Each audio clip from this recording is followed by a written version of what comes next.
Hello everyone and welcome back to the Football Chuggu Podcast. I'm your host Pearse McLaughlin and my co-host today is Thomas McLaughlin. How you doing, Tommy? Hello, nice to meet you again.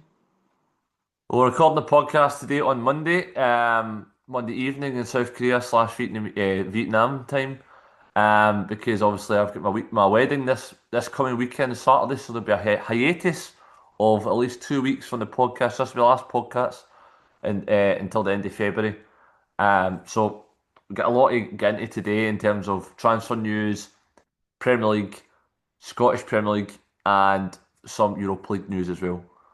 So we'll start off as always with the Premier League results. Yeah, so Saturday, the 1st of February, we had Brighton 1, Everton 1, Leeds United 0, Arsenal 4, Wolverhampton Wanderers 0, Bournemouth 2, Chelsea 3, West Ham United 2, London Derby, Liverpool 4, Newcastle United 1, Aston Villa 0, Brentford 1, Manchester United 3, Fulham 2, Nottingham Forest 1, Crystal Palace 1.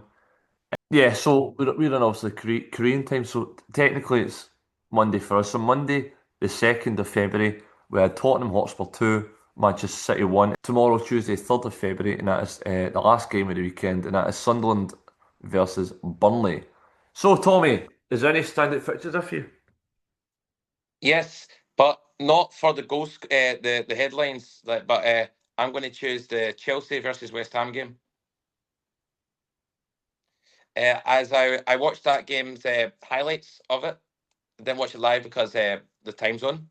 I watched a very controversial moment in the game where Cucurella got in the way of Adama Traore, and Adama Traore grabbed his neck and threw him like a lot of centimeters away, and then Joao Pedro pushed Adama Traore, and Adama Traore turned round, and you seen Joao Pedro's eyes. He regretted what he did right away. He backed off like this, but luckily Adama Traore kept his head and didn't get a red card and didn't get involved with it. He just stood his ground. But also, there was a last-minute goal in that game as well as the Man United game. And there was also a key moment that could have made the result, was the red card for West Ham. So that's why that game stood out for me.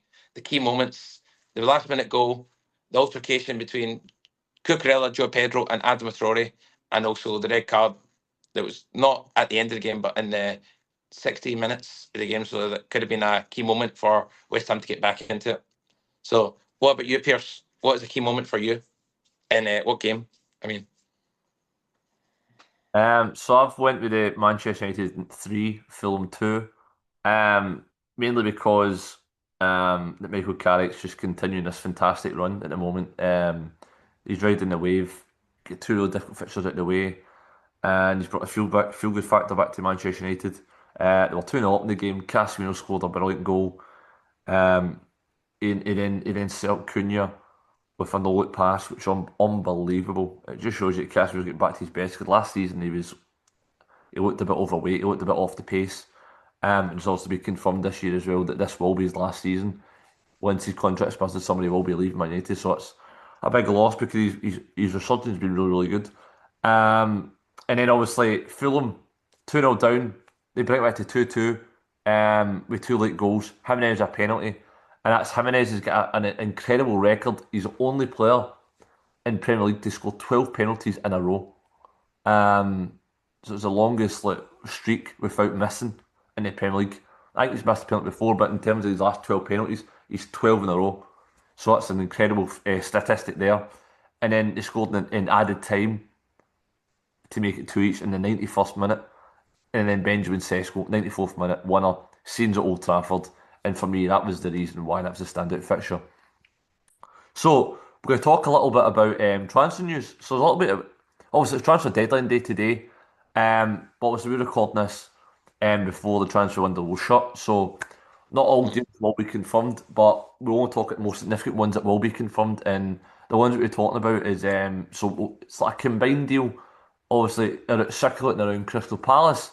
So Jurgen Strong Larsen is completed medical and he's about to move to Crystal Palace from Wolves for £48 million. And then going the other way is Jean-Philippe Mateta. He's going to be leaving Crystal Palace to go to AC Milan for £13 million. So, Tommy, what's your thoughts on those two deals? Well, I think if I was going to choose, I would say Crystal Palace is getting the worst deal. I think Larson's a great player, but losing a player of the stature of Mateta, he is a powerhouse, tall, physical, fast, agile, and he knows the back of the net like the back of his hand.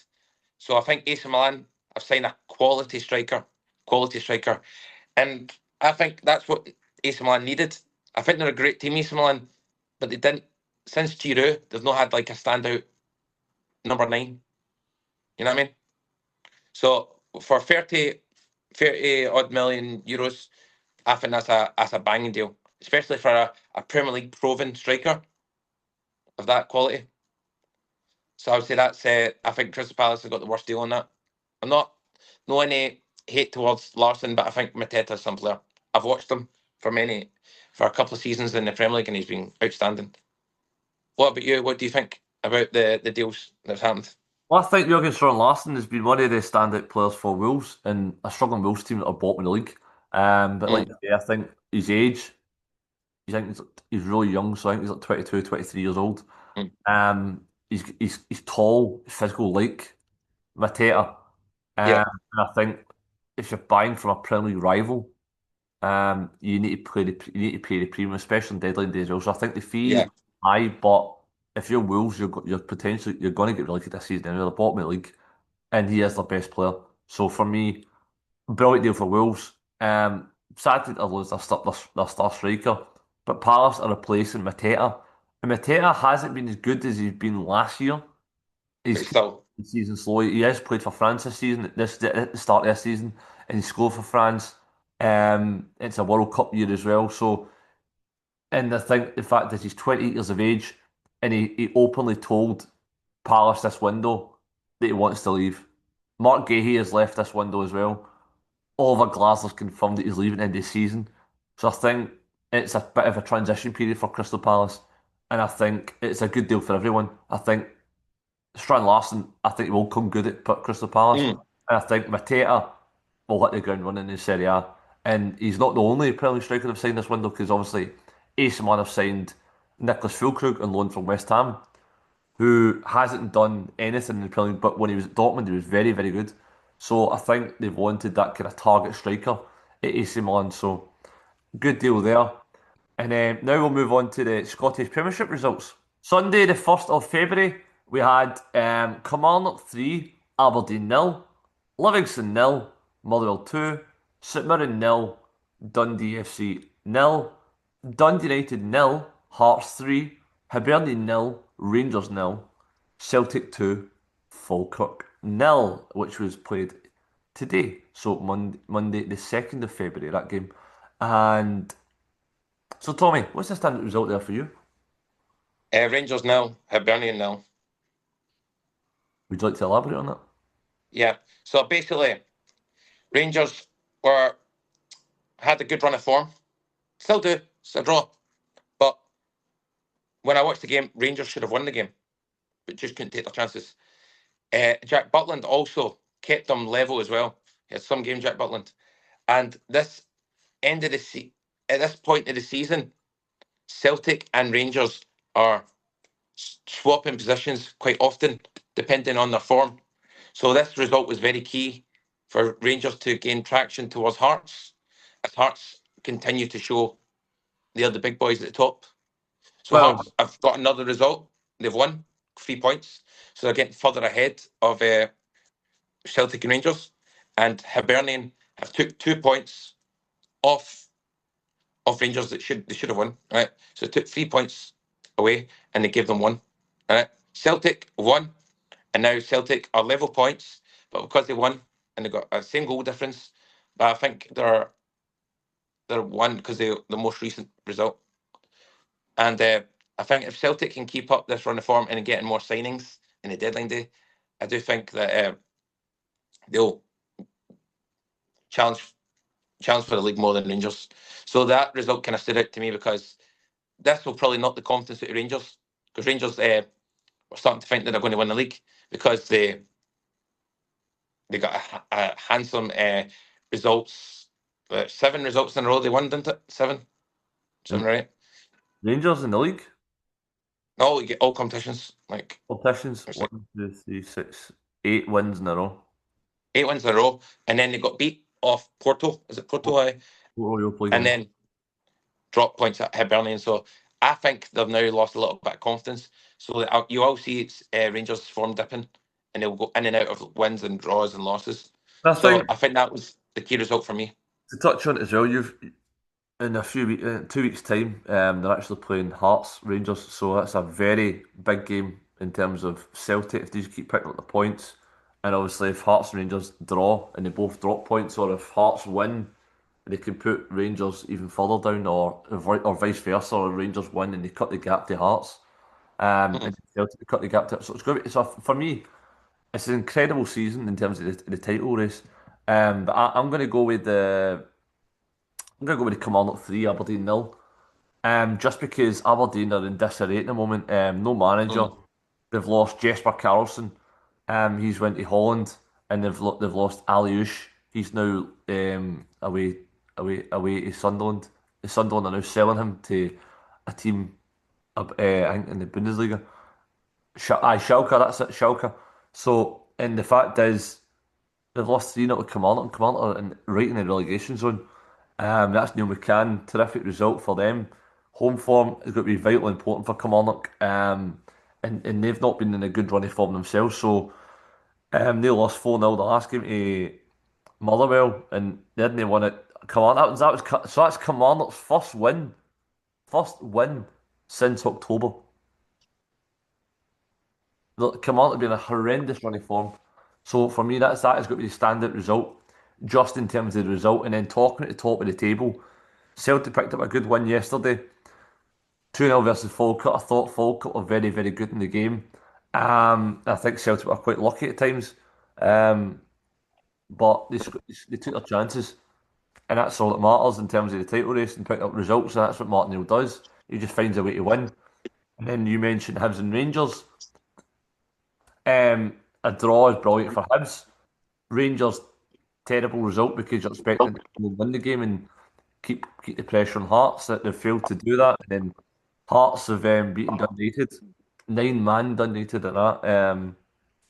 There's some controversial decisions in that game that we won't touch on, but yeah. So Hearts have just maintained their good form.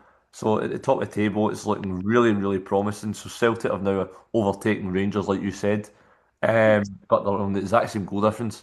They're on the exact same points, but obviously Celtic have won more games and scored more goals. And I think that's the problem with Rangers this season. They've not scored enough goals. I think Celtic's the same. But like you say, Celtic and Rangers are both 6 points behind Hearts, and Celtic and Rangers and Hearts play each other very, very soon. So moving on for the Scottish Premiership result, I'll talk a little bit about Scottish Premiership transfer news. And obviously the big significant one this week was obviously Kieran Bowie. Being sold by Hibernian to Hellas Verona for £6 million. Tommy, what's your thoughts on that? I saw Kieran Bowie, 6.5 to 7 million, linked heavily with Celtic. And yeah, everyone says it's a bargain. No, it's not good enough. He's a Premier League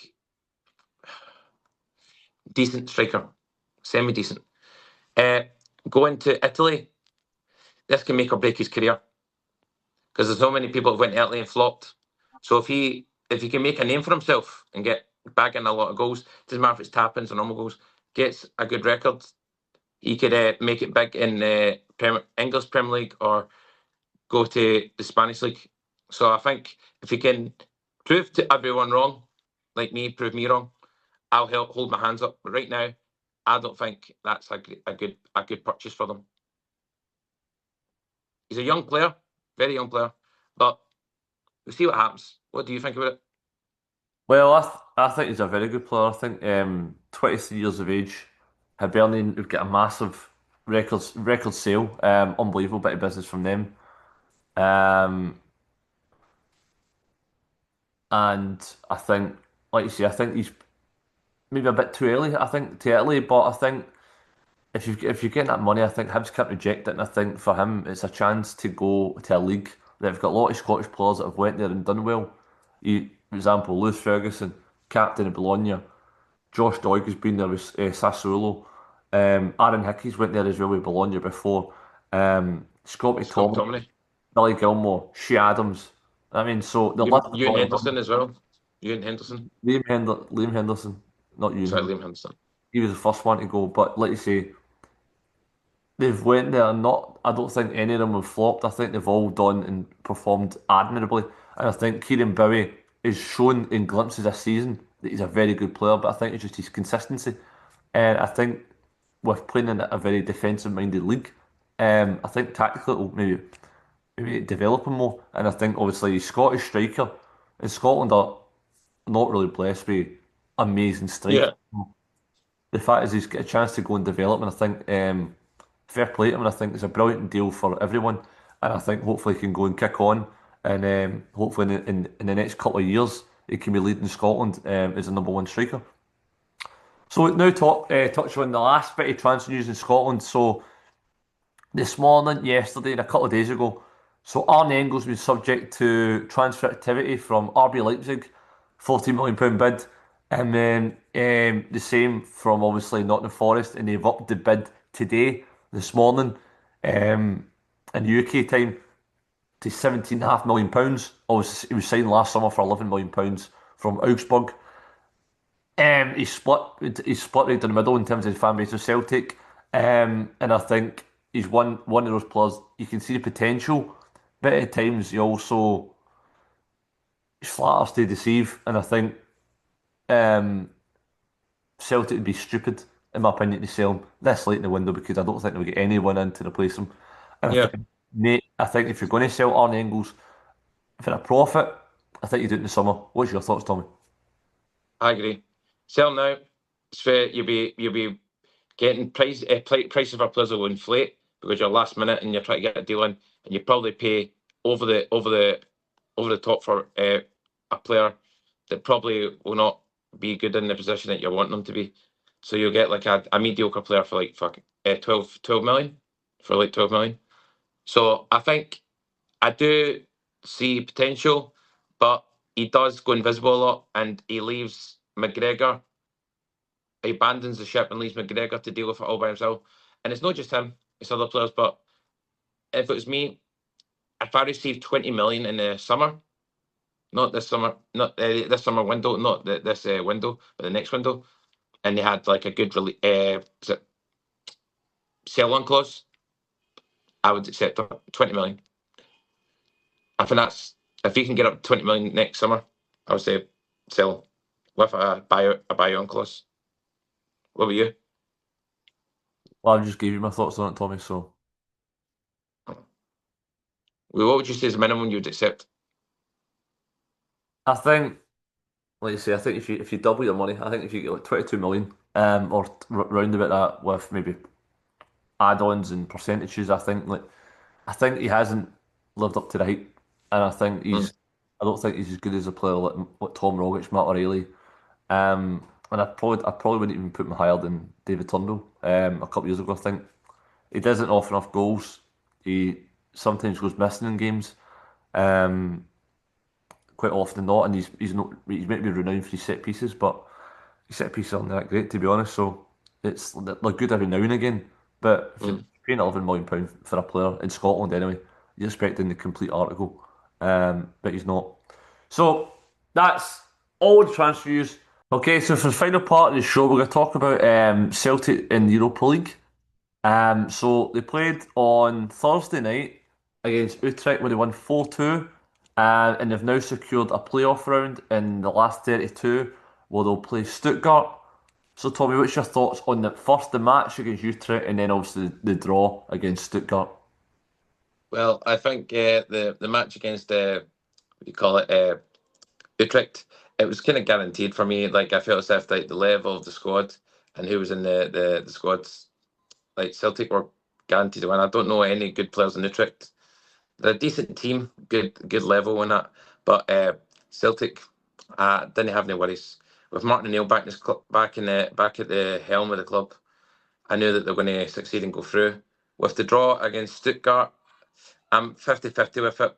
I think Stuttgart First leg is at Celtic Park. It's still going to be a tough game because Stuttgart have always had a decent squad. So I do have faith in Celtic, but I do think it's going to be a very good game. It's not going to be as easy as we think. It's going to be a hard game. But we have brought in some decent signings. Like we brought in Araujo. I think he's a quality player on loan. And I do think Cavankara will cause problems in that defence because he's physical, he's tall, he's quick, and he knows the back of the net. What about you? What do you think about the result and the fixture coming up? Well, I thought in terms of the Utrecht game, I think it was like 3-0 after 20 minutes. Own goal, Nygren scoring, score for fun at the moment. Top goal scorer both league and in Europe. Mm. And then you've got Trusty scoring the one at the end. So for me, it was a comfortable win on the night. Although they allowed Utrecht to get back into it. But obviously, as you know, Tommy, it was the Barcast derby. I mean, Celtic versus Utrecht. Mm. His first visit since his really good successful spell at Celtic. Mm. Um, but no, in terms of the result, I think Celtic comfortable winners on the night. All deserve to go through into the playoff round, where they'll obviously meet Stuttgart, who, in my opinion, are a far superior side than Celtic at the current time. I think Celtic will have to pray that they just get a healthy lead at Parkhead in the first leg Mm. and they cling on because I think players like, for me, Nubel in goals, former Bayern Munich goalkeeper, Monaco goalkeeper, very good goalkeeper. You've got Angelo Stiller, for me, one of the best holding midfielders in Europe at the moment. And then you've got Dennis Undav, who's left Brighton and went to the Bundesliga and he just scores goals for fun. So for me, those three key positions, very, very strong. And they've got other players around that are very good as well. So I think Celtic would have to beat their A game. And like you say, Stuttgart are fourth in the Bundesliga at the moment. So for me, Celtic will work out for them. But to progress into that Europe beyond Christmas and into the knockout phases is still progression. Although they did that last year in the Champions League, this year's Europa League, but it's still good to have a Scottish representative in the knockout phases.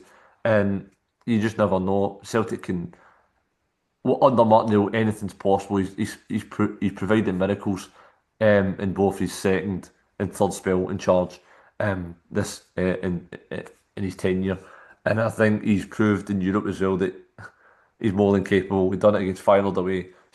Beat Utrecht at home. We're only kind of blot on his card is obviously defeat to Michelin away from home. But like you say, with the squad maybe getting strengthened today. You just never know. But for me, it's a very tough tie, but it's something to look forward to. And I think we'll all be behind the Scottish team in Europe to see if they can progress. So that'll be us for in the next couple of weeks in terms of podcast hiatus. Like I mentioned earlier at the start of the podcast, I'm getting married this weekend and I'm away to Australia for 2 weeks.